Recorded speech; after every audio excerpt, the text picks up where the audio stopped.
Driscoll, publisher of EMSNOW, and welcome to this episode of EMSNOW Up Close.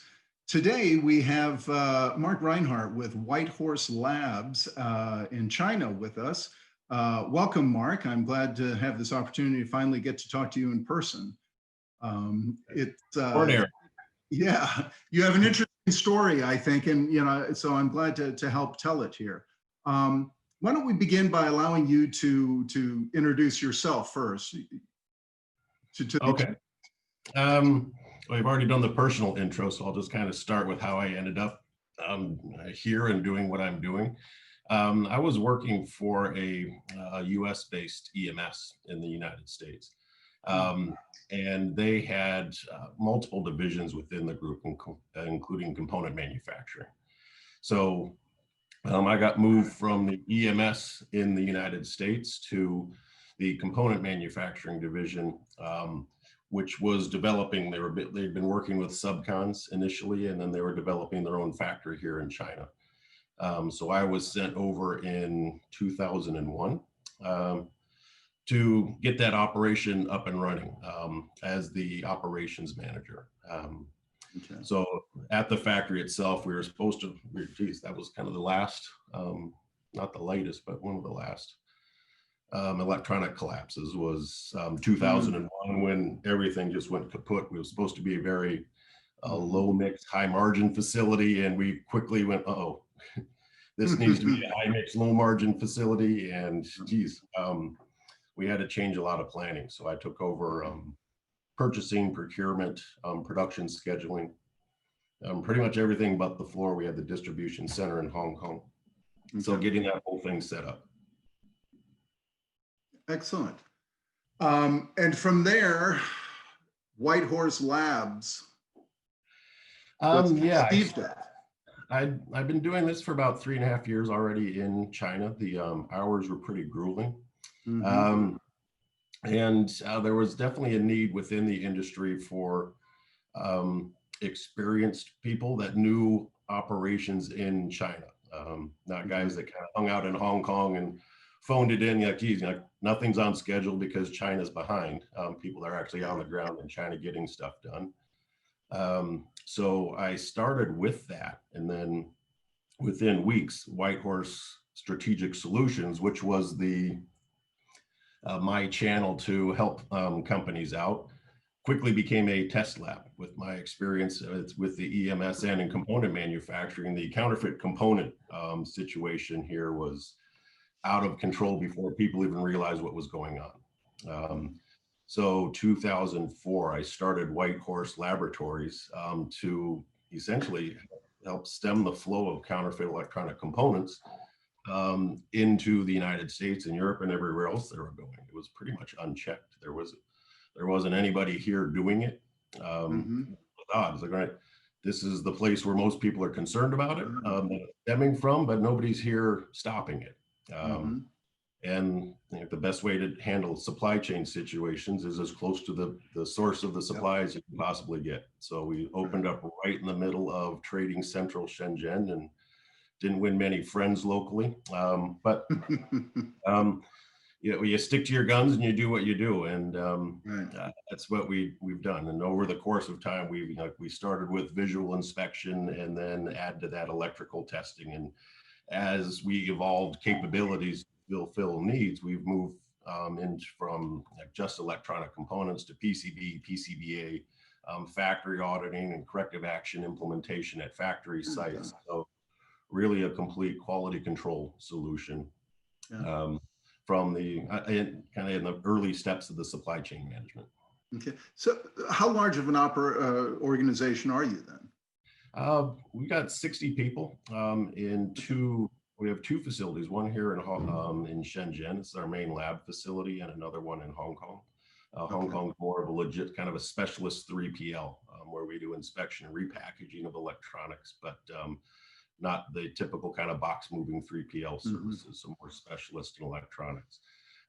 We have a factory auditing team that's based in Zhongshan, which was the PCB capital. So we do a lot of work with PCB factories. And we have a sales support office in Suzhou to help primarily our EMS clients in East China. Yeah. And that was going to be my next We're question. looking at expanding that, but our kind of hands have been tied this year because we can't actually go anywhere. Right. No, that makes sense. And you already, so who are your customers then? You touched on that. You said the EMS, but who are the customers of your services generally? Um, Without naming specific names, we're not really allowed to do that, but let's see, it's tier one EMS and tier one independent distributors is really our customer base, as well as the OEMs.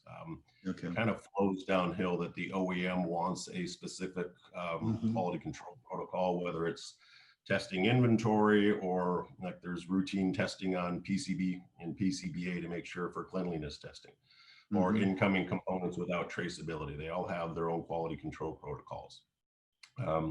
They then designate what those protocols are, frequently which labs are allowed to do the work. So the OEM pushes it down to the EMS, and the EMS pushes it down to their supplier. I'd say a lot of our business is directed by the OEM or the EMS, but our direct customer ends up being their suppliers, who are the ones that are actually ultimately responsible for completing the work.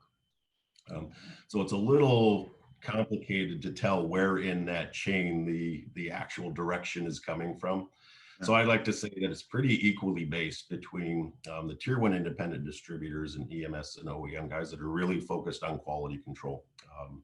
That's our target customer base, and it's global. Our customer base is North America, it is Europe, and within Asia. There's a lot of companies, even in the trading company business, that are working hard to distinguish themselves as a quality provider, which guilt by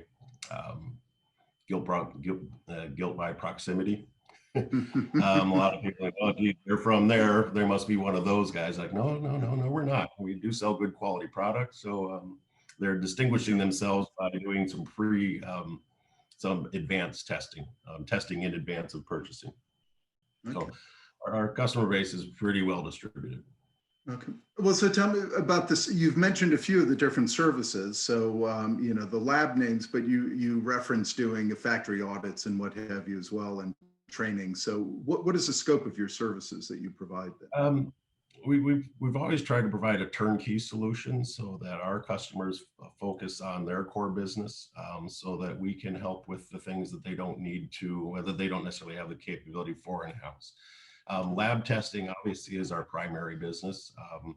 So counterfeit detection, life cycle and reliability testing, failure analysis, not just component level, but PCB and PCBA. That's still the core business. The factory auditing, so qualification audits, surveillance audits, corrective action implementation, sorry. That's all part of our profile of what we do for factory auditing, which has been quite busy this year because travelers just cannot get here to do their routine supplier checks or qualify new suppliers. So those are our primary businesses. With the component testing or the electronics testing, the lab testing, we maintain what we call chain of custody. If you're purchasing this from a supplier, we don't want to get the samples from the supplier because there's a risk that they're only providing the good quality samples that are going to ship the rest of the stuff. So we prefer to receive the entire quantity that's being purchased so that we pull the samples and we maintain control, and then we ship the product to its final destination. So again, we know that that is the product that we tested. So a lot of packaging and logistics are required just to maintain our chain of custody. And it's a service that our clients like, even for the product that doesn't need to come through the test lab. They're purchasing from a secure source, but they don't have a logistics footprint in Hong Kong. So they use our facility for logistics and packaging service, even if it doesn't require lab testing.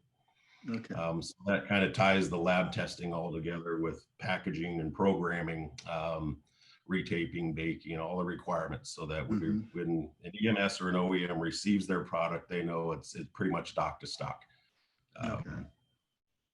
Excellent. So just out of curiosity then, time-wise, if they're shipping it to you and you're having to test it before it gets shipped to, say, the EMS company for assembly, what are your turns on that? I mean, how quickly are you? That's an excellent question, because particularly people are getting product from this market when they're already in shortage.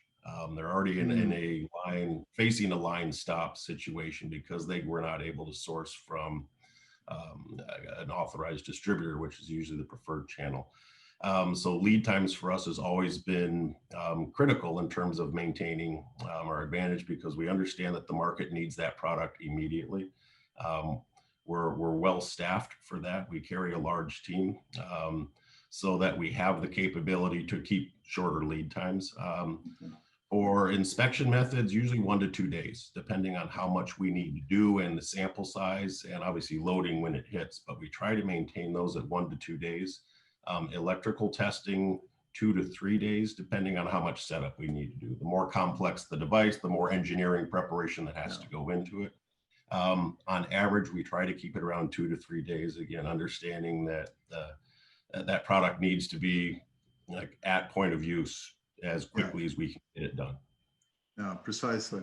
And again, out of curiosity on my part here, if you think about with counterfeits, is there a difference? I mean, I think of failures and I think of counterfeits, right? I think that there's components that fail for a variety of reasons that may not be counterfeits, and then there's counterfeits, right? So how do you conceive of that and deal with that issue?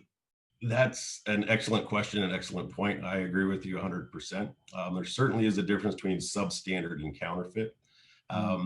In the US particularly, we see that the market likes to try to tag everything as counterfeit. So, you know, like a product that's been on the shelf for a while and the leads have oxidized and it fails solderability testing. It's not, it's defective. It's not even a manufacturer defect, it's just old. It does not make it counterfeit. And there's also things that manufacturers do that make it a little bit difficult to tell what the actual condition, original condition is. So we are a little cautious of using the term counterfeit. We will use suspect of being counterfeit, but yeah, that's an excellent point. Our job is to really convey risk and identify where risk is. It's not really in identifying a product. We would identify it as counterfeit, but we're not so hung up on the terminology. We're more focused on the risk factors. So if we think the product is unfit for use, we will certainly classify it as unfit for use. But counterfeiting, it's a big issue. Sometimes the extent of testing that's required to verify it as counterfeit isn't really worth the time. All right, we already know it's it's not usable. Okay, do you really need us to prove that it's counterfeit, or are we just going to accept, you know, yeah, this product can't be used anyway? Move on. Move on. Okay. And now you said earlier that when you began the Horse Labs back in 2004, at that time counterfeit was very prevalent. How's that trended in the last 17 years then? It's certainly trended down. When we started doing, again, nobody was really doing that. They would go onto online platforms, purchase, receive, repackage, and resell without ever inspecting the product. It was quite shocking. We were seeing about an 80% reject rate on supplier lots. So 1 out of 5 deliveries was actually new original product. The rest of it was either refurbished or secondhand or remarked or whatever. That certainly improved. It's closer to 15 to 20% now. I think that includes, to a degree, our reputation, that when suppliers know that the product's coming to us, a lot of them will say, no, not there, not there. So we kind of have a nice little pre-filter in there. Works out well for our customers that they can kind of qualify a lot of product just by putting a delivery point of White Horse Labs on it, and then will disqualify quite a bit of product. So it's certainly improved. It's gone from 80 to 15% or so over the past 17 years. There's been a very healthy evolution in the industry of more, went from originally just awareness, which ERAI in particular did a very good job with that, to the development of standards around this protocol. Right? How are we actually, what's the right way to detect for product to be, whether it's counterfeit or substandard? So there's within the industry, there have been AS 6081, AS 6171, 5553, IDEA's inspection standard, CCAP. So there's a lot of whether they're recognized as international standards or protocols, there's a lot in place that simply did not exist back then. We've been fortunate to be involved in shaping some of those standards. But overall, I'd say it's been a very healthy evolution. What we're seeing now is more less refurbished, remarked product and more alternatives like the MLCC global shortage. Yep. 2018. People didn't even realize that you needed to test these things. We were going, who's going to counterfeiting like a part that's worth a tenth of a cent? It's like, Yeah. well, they're not making a counterfeit. They're getting a tier 3 manufacturer and putting a different label on it. The product itself wasn't counterfeit until somebody put a new label on it. And it's, in some cases, it's not as good. It might have the same capacitance value today, but in a week of use, it doesn't have anywhere near the same properties anymore. So the level of testing on those to identify those as not the original product that was a fascinating time. And I think it was quite a bit into it before people realized what level of testing is really required to identify if that product's original or not. Yeah. And listen, before we end the interview here, I'd be remiss if I didn't ask you for your insights or commentary on kind of state of how it is on the ground in China these days. You know, I mean, we've heard a lot about reshoring and stuff moving away, right? We've had everybody's locked down. I'm curious to hear kind of your take on, you know, how are things in China? How do you see the industry? How do you see, are things moving away, or is that? Well, first of all, things here are safe. Like the lockdowns that were enforced here early on in January and February were effective. So by and large, stuff is safe here. They did a good job of suffocating this thing early on. So with that being said, stuff is safe. In terms of the industry, I think this is maybe the third tile in a row that's been knocked over that's accelerated this process, but it's been going on for years. I think what people need to realize is manufacturing came to China because it was inexpensive. China is no longer that inexpensive.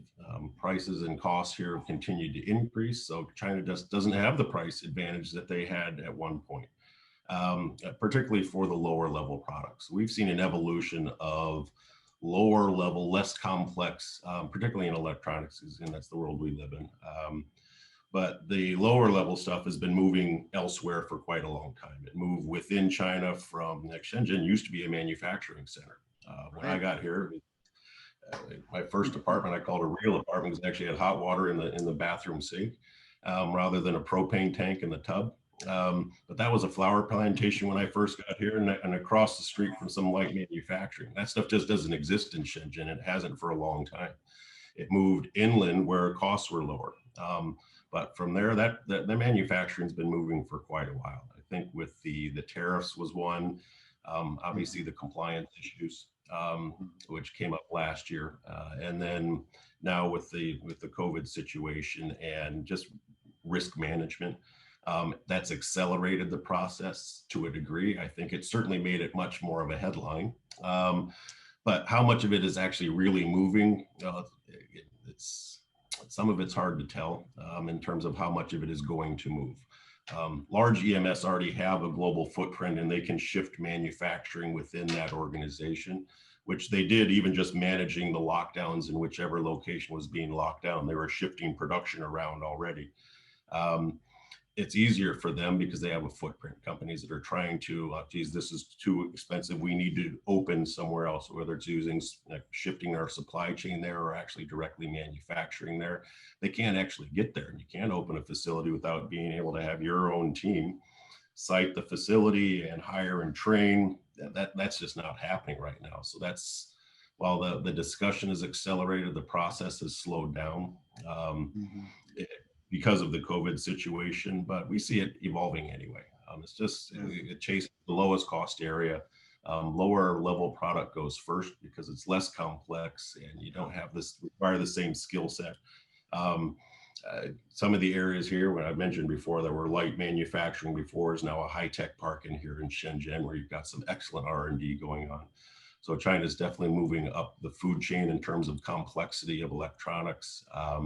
Domestic companies producing and designing, coming up with some really creative and quality product. And lower level manufacturing moving to where it's less expensive to do so. And I think there's going to be some rationalization in terms of regionalization. We need regional support or product to be manufactured here or there for risk management as well as overall supply chain management. I think in your Made-in series, there's some excellent conversations of people are talking about the manufacturing base moving, but what they don't realize is that the supply chain is still here. Yep. And that supply chain was a concerted effort by everybody globally to develop a supply chain here to support the manufacturing that's here. And that's not shifting all, you can't move the whole thing. You can open a factory over there, but your supplier base is still here. Yep. So that's going to take a while to shift. Even in electronics, you look at power distribution, power storage, a lot of that is chemical based. And you can't open a chemical plant. There's environmental concerns, so that takes a long time to get the approvals and safety to go through, and the infrastructure required to make sure you have wastewater treatment and everything under control. That takes a long time to develop. So no, I don't think it's moving anytime quick. You look in terms of percentage though, China's a huge manufacturing center, and you take 5% for that here, that's that manageable number, but you shift that somewhere else, that 5% is an enormous boon for somebody that's a smaller player. So in terms of China, I don't think it's going to affect a tremendous amount, but the beneficiaries, it's going to be a huge boon, just because the sheer volume of what's here. Yeah. Yep. Excellent. No, I appreciate your comments. That gives a good overview and a bit of history too there. So thank you for that. I want to say too, we talked about this before we started, but you will be the envy of the audience, because you actually got to do something that the audience, a lot of our audience is dying to do, which is doing a trade show. You actually attended a trade show recently where there were people and equipment, and here in the United States, everything's still locked down. People are thinking, how are we going to do this? What's going to happen? It's all going virtual. You got to walk some miles there in China.